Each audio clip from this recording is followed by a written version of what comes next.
నమస్కారం ఘంటారావానికి స్వాగతం. ముందుగా ప్రధాన అంశాలు. రాష్ట్రం కోసం ఎవరికి తలొగ్గబోమన్న సీఎం రేవంత్ రెడ్డి. గుజరాత్ మాదిరిగా తెలంగాణకు నిధులివ్వాలని డిమాండ్.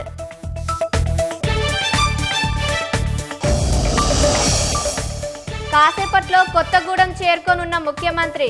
ఎర్త్ సైన్సెస్ యూనివర్సిటీని ప్రారంభించనున్న రేవంత్ రెడ్డి.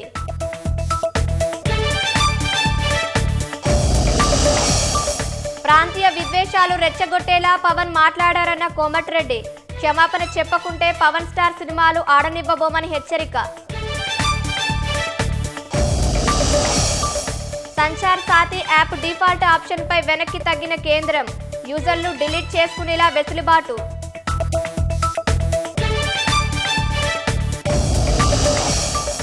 భారతీయుడికి ఏఐ పగ్గాలు అప్పగించిన యాపిల్.